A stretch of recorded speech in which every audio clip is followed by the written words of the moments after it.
सफल बने, समर्थ बने, पावन बने जीवन। मीठी मुरली सुन के पाए सुख सघन। आज का चिंतन, आज का चिंतन। ओम शांति। Good morning. ज्ञान का सागर सर्वशक्तिवान बाबा आज हम बच्चों को कह रहे हैं, तुम अभी बिल्कुल षड़पंथ मतलब किनारे पर खड़े हो। तुम्हें अभी इस पार से उस पार जाना है। घर जाने की तैयारी हो। साथ में बाबा पूछ रहे हैं कौन सी एक आद रखो, अवस्था अचल अडल बन जाएगी। एक ही बात याद रखो, बाबा कहते हैं पास्ट इज पास्ट। बीते का चिंतन नहीं करना है, आगे बढ़ते जाना है। सदा एक की तरफ देखते रहो तो अवस्था अचल अडल हो जाएगी। तुमने अब कलयुग की हद छोड़ दी, फिर पिछाड़ी की ओर क्यों देखते हो? उसमें बुद्धि जरा भी ना जाए। यही है सूक्ष्म पढ़ाई। दिन बदलते जाते हैं, टाइम पास होता जाता है। विचार करो, सतयुग से लेकर टाइम पास होते होते अभी आकर कलयुग के भी किनारे पर खड़े हो। यह सतयुग, त्रेता, द्वापर, कलयुग का चक्र भी जैसे कि मॉडल है। सृष्टि तो बड़ी लंबी चौड़ी है, उसके मॉडल रूप को बच्चों ने जान लिया है। आगे यह पता ही नहीं था कि अब कलयुग पूरा होता है। अब मालूम पड़ा है तो बच्चों को भी बुद्धि से सतयुग से लेकर चक्र लगाए कलयुग के अंत में किनारे पर आकर ठहरना चाहिए। समझना चाहिए टिक टिक होती रहती है, ड्रामा फिरता रहता है। बाकी क्या हिसाब रहा होगा, जरा सा रहा होगा, आगे पता नहीं था। अभी बाप ने समझाया है, बाकी कोना आकर रहा है इस दुनिया से उस दुनिया में जाने का। अभी बाकी थोड़ा समय है, यह ज्ञान भी अभी मिला है। हम सतयुग से लेकर चक्र लगाते लगाते अब कलयुग के अंत में आकर पहुंचे हैं। अब फिर वापस जाना है। आने का और निकलने का गेट एक होता है ना। यह भी ऐसा है, बच्चों को समझना चाहिए। बाकी थोड़ा किनारा है। यह पुरुषोत्तम संगम युग है ना। अभी हम किनारे पर हैं, बहुत थोड़ा समय है। अभी इस पुरानी दुनिया से ममत्व निकाल देना है। बाप कहते हैं कितनी महीनी बात समझते हैं। वो महीन बात जो है पास्ट इज पास्ट। पिछाड़ी को क्यों देख रहे हो? फिर भी बच्चों का कांध पिछाड़ी में क्यों लटका रहता है? कलयुग तरफ लटका हुआ है। बाप कहते हैं कांध इस तरफ कर दो। वो पुरानी दुनिया तुम्हारी काम की चीज नहीं है। बाबा पुरानी दुनिया से वैराग दिलाते हैं। नई दुनिया सामने खड़ी है। पुरानी दुनिया से वैराग। विचार करो, ऐसी हमारी अवस्था है। बाप कहते हैं पास्ट इज पास्ट। बीती बातों को चितवो नहीं। पुरानी दुनिया में कोई आश नहीं रखो। अब तो एक ही ऊंच आश रखनी है, हम चले सुखधाम। बुद्धि में सुखधाम ही याद रहना चाहिए। पिछाड़ी में क्यों फिरना चाहिए? परंतु बहुतों की पीठ मुड़ जाती है। तुम अभी हो पुरुषोत्तम संगम युग पर। पुरानी दुनिया से किनारा कर लिया है। यह समझ की बात है ना। कहाँ ठहरना नहीं है, कहाँ देखना नहीं है, बीती को याद नहीं करना है। बाप कहते हैं आगे बढ़ते जाओ, पिछाड़ी को नहीं देखो। एक तरफ ही देखते रहो, तभी अचल स्थिर अडल अवस्था रह सकती है। उस तरफ देखते रहेंगे तो पुरानी दुनिया के मित्र संबंधी आदि याद पड़ते रहेंगे। नंबरवार है ना। आज देखो तो बहुत अच्छा चल रहा है, कल गिरा तो दिल एकदम हट जाती है।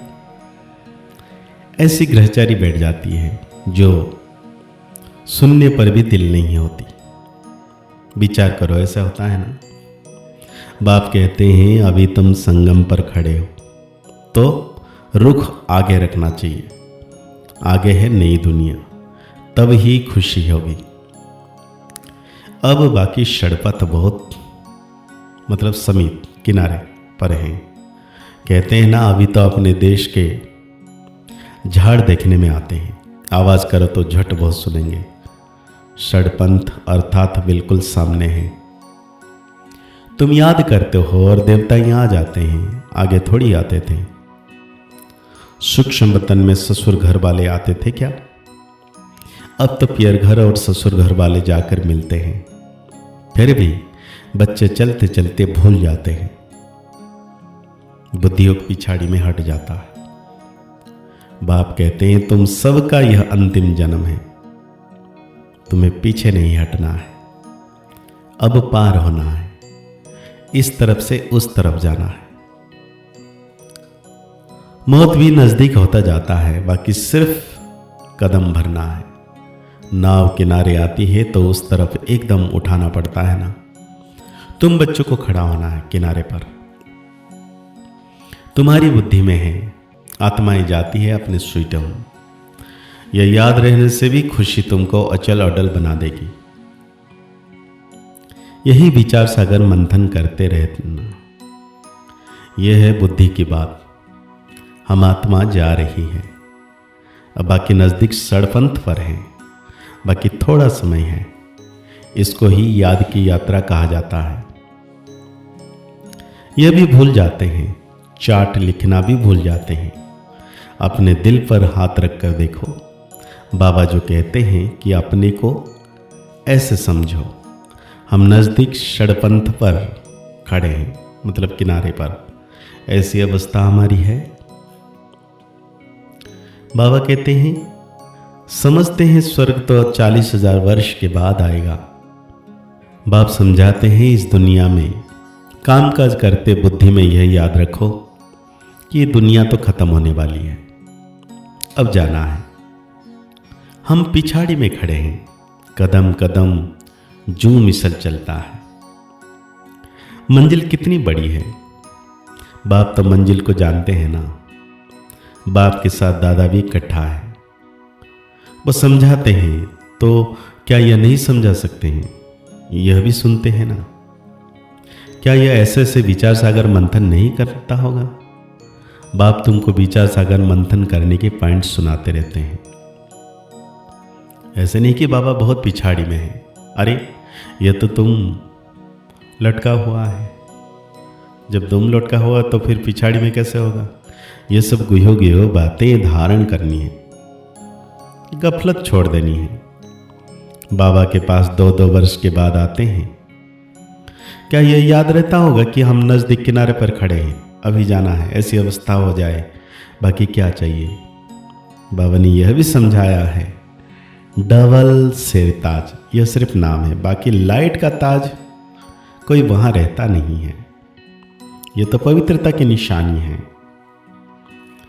तो आज बाबा हम बच्चों को धारणा के लिए कह रहे हैं, पीछे मुड़कर नहीं देखना है, किसी भी बात में ठहर नहीं जाना है। एक बाप की तरफ देखते हुए अपनी अवस्था एक रस रखनी है। बुद्धि में याद रखना है कि अभी हम किनारे पर खड़े हैं, घर जाना है, गफलत छोड़ देनी है, अपनी अवस्था जमाने की गुप्त मेहनत करनी है।